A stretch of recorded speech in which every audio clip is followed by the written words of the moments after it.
नमस्कार। बड़ा बिजनेस के इस प्रॉब्लम सॉल्विंग कोर्स में मैं आपका स्वागत करती हूं। मैं हूं पल्लवी नागपाल जयरथ, प्रोफेसर बड़ा बिजनेस। तो चलिए वीडियो की शुरुआत एक गोल्डन स्टेटमेंट के साथ करते हैं। Be greedy when others are fearful and be fearful when others are greedy। ये अमेरिका के बहुत बड़े वैल्यू इन्वेस्टेड वॉरेन बफे के शब्द हैं। उनका ये कहना है कि मार्केट में अप्स एंड डाउन्स तो होते ही हैं और एक निवेशक को कभी भी इससे घबराना नहीं चाहिए, बल्कि उसे तो इसको एक अपॉर्चुनिटी के तौर पर लेना चाहिए। लेकिन आपको कब ग्रीडी होना चाहिए और कब आपको डरना चाहिए, इसकी आज हम बात करने जा रहे हैं। आज हम आपको बताने जा रहे हैं कि आखिरकार मार्केट करेक्शन क्या होता है, मार्केट करेक्शन कब होती है, क्यों होती है ये मार्केट करेक्शन, और मार्केट करेक्शन में कैसे आप भी मौका ढूंढ सकते हैं। और अगर आप भी स्टॉक परचेज करना चाह रहे हैं तो आपको कैसे एनालिसिस करना चाहिए कि मार्केट करेक्शन के बीच में कौन सा स्टॉक आपके लिए बेहतर रहेगा। तो शुरुआत इसी से करते हैं जिस शब्द का हम सबसे ज्यादा जिक्र कर रहे हैं, मार्केट करेक्शन। तो मार्केट करेक्शन आखिरकार होता क्या है? A stock market correction is a 10% decline in the price of an individual stock or index from its 52 week high. तो यानी कि स्टॉक मार्केट करेक्शन क्या होता है ये हम आपको बता रहे हैं। जैसे ही आपको किसी स्टॉक में 10% का डिक्लाइन दिखता है, लेकिन वो भी उसके एक साल के हाई से, तो आप समझ जाइए कि उस स्टॉक प्राइस में जो है मार्केट करेक्शन हो रहा है। किसी भी शेयर मार्केट इंडेक्स पर या फिर पर्टिकुलर स्टॉक के प्राइस में जैसे ही 10% की ये गिरावट आप देखेंगे तो आपको पता लग जाएगा कि मार्केट करेक्शन हो रहा है, और इसी को हम मार्केट करेक्शन कहते हैं। ये दर्शाते हैं कि निवेश का विश्वास मार्केट से अब लूज हो रहा है, यानी खत्म होता जा रहा है। ये स्पेशली ट्रेडर्स और इन्वेस्टर्स के लिए काफी ज्यादा डरावनी सिचुएशन कई बार साबित हो जाती है, और इसके क्या कारण हो सकते हैं ये भी हम आपको बताएंगे। लेकिन सबसे पहले ये बताते हैं कि ऐसी कौन कौन सी सिचुएशंस होती हैं जब मार्केट करेक्शन जो है वो नजर आता है। तो जब मार्केट गिरता है, ये बियर टेरिटरी में एंट्री कर रहा होता है, उस समय मार्केट में डर का एकदम माहौल बन जाता है, और बहुत से तो ऐसे स्टॉक्स होते हैं जो अपने रियल वैल्यू से काफी नीचे आ जाते हैं। Now this is an opportunity and a time to be greedy. क्योंकि आज नहीं तो कल वैल्यू स्टॉक्स अपने इंस्टिंक्ट वैल्यू पर जरूर पहुंचेंगे। अब इमेजिन कीजिए कि एक ऐसी कार है जिसकी कीमत जो है ना वो 8 लाख थी पिछले क्वार्टर तक, जो इस क्वार्टर में अब 6 लाख आ गई है। ऐसा इसलिए हो रहा है क्योंकि इकोनॉमी में स्लो डाउन है। अब कंपनी को ये लग रहा है चूंकि कार तो कोई खरीद नहीं रहा 8 लाख में, क्यों ना उसका प्राइस जो है वो कम कर दिया जाए। लेकिन देखने वाली बात तो ये है कि उस कार का लोगों के बीच में आज भी क्रेज बना हुआ है। तो अब बताइए कि इस सिचुएशन में फायदा यहाँ पर किसका हो रहा है? देखिए, अगर आप एक इन्वेस्टर हैं या आप एक कस्टमर हैं और आप जो है 6 लाख रुपए में ही 8 लाख की गाड़ी खरीद रहे हैं, तो बिल्कुल यहाँ पर आपका ही फायदा हो रहा है, क्योंकि वो आपके लिए एकदम परफेक्ट टाइम है खरीदने का।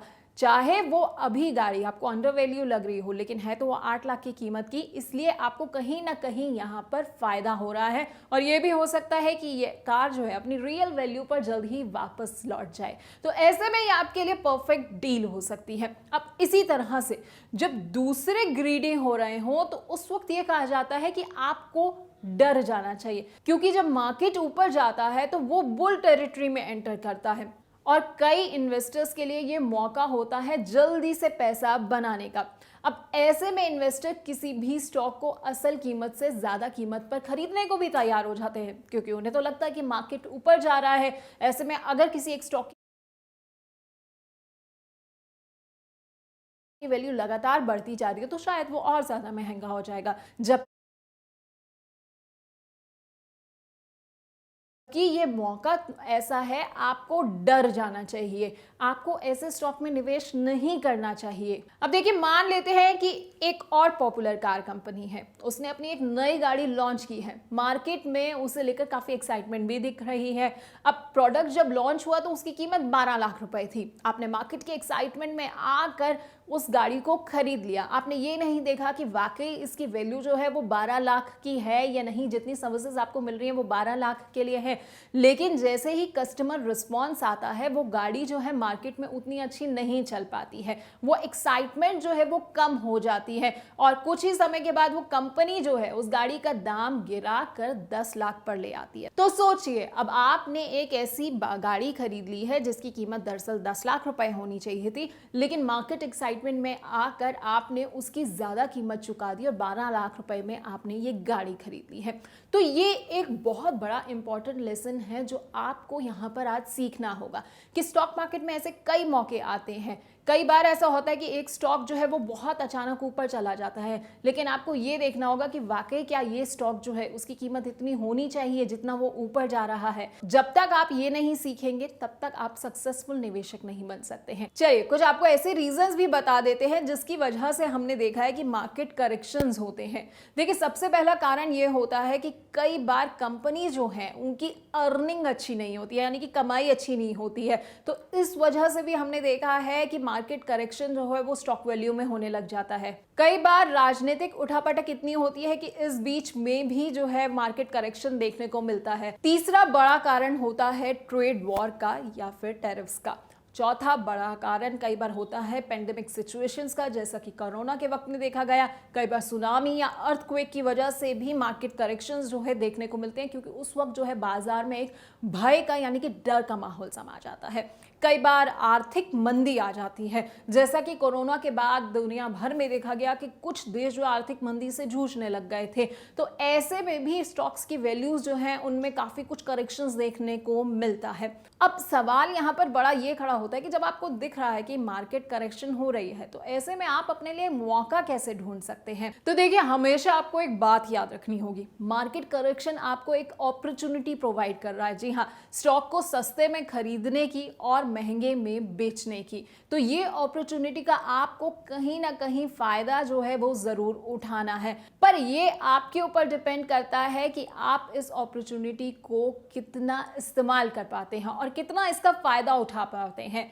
देखिए अब मान लेते हैं कि चिराग नाम के एक निवेशक ने एबीसी कंपनी के 100 शेयर खरीदे। अब उसने 60 रुपए में ये 100 शेयर खरीदे हैं और उसके तुरंत बाद ही वहां पर स्टॉक प्राइस जो है वो 40 रुपए तक गिर जाती है। अब ये करीब 33% का ड्रॉप जो है वो स्टॉक प्राइस में देखा गया। चिराग जो है वो काफी ज्यादा विचलित तो हो गया होगा, लेकिन क्या वाकई चिराग के लिए सही था कि वो तुरंत जो है इस प्राइस से निकल जाता या कोई और स्ट्रैटेजी अपनाता?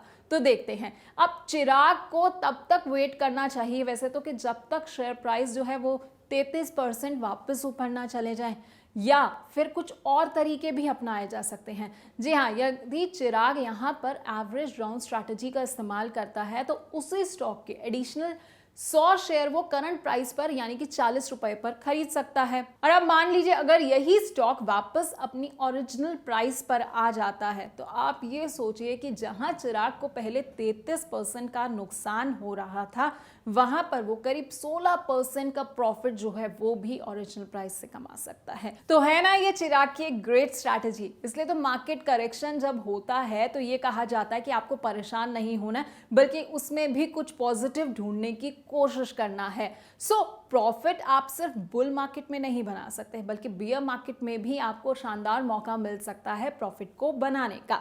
आपको सिर्फ एक अच्छी स्ट्रैटेजी की जरूरत है और बिल्कुल ठंडे दिमाग से आपको सोचना है कि क्या स्ट्रैटेजी मैं इस्तेमाल कर सकता हूं। अब देखिए किसी स्टॉक को अगर आप वहां पर परचेज करना चाहते हैं और मार्केट करेक्शन चल रहा है या अपने आप को मार्केट करेक्शन से बचाना चाहते हैं, तो किस तरह से आपको स्टॉक एनालाइज करना चाहिए ये काफी अहम हो जाता है जानना।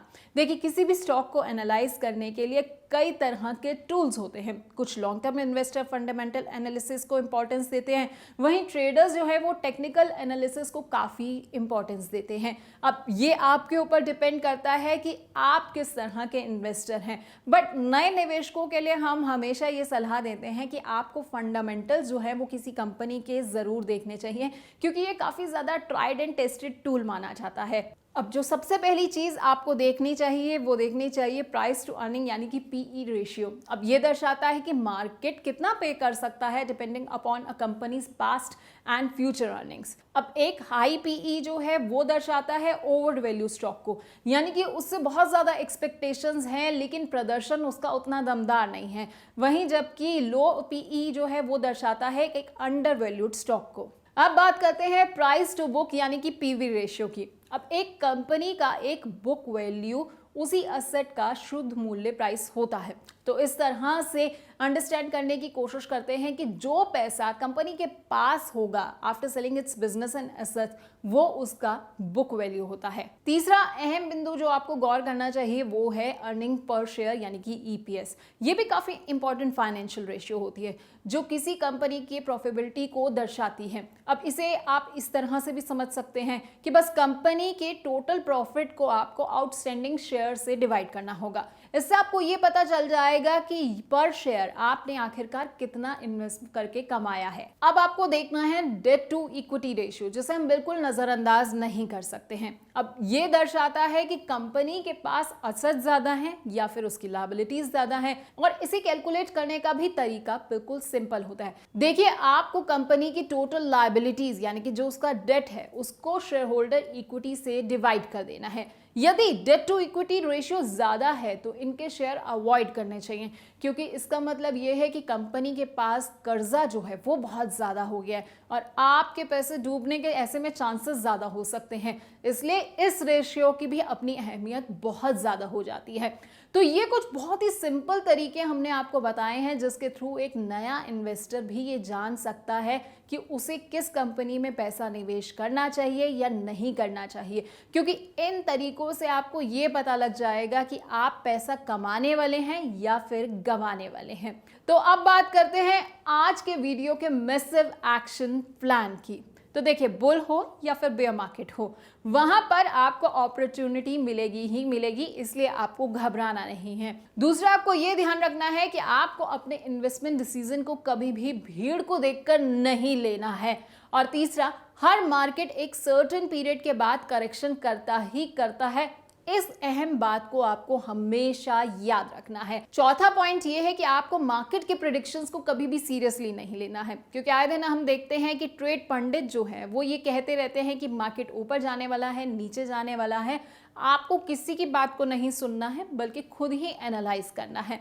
पांचवा पॉइंट, अहम बिंदु जो आपको ध्यान रखना है वो ये ध्यान रखना है कि एवरेज डाउन से एक बेहतर स्ट्रैटेजी होती है मार्केट करेक्शन के समय, तो इसको काफी अहमियत दें।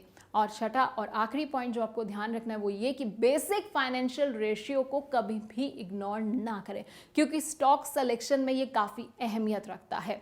तो मैं उम्मीद ये करती हूँ कि ये वीडियो आपको काफ़ी पसंद आया होगा और आगे भी हम इसी तरह के इंफॉर्मेटिव वीडियोस आपके लिए लेकर आते रहेंगे, जहां पर आपको एक सजग निवेशक बनाने की हमारी पूरी कोशिश होगी।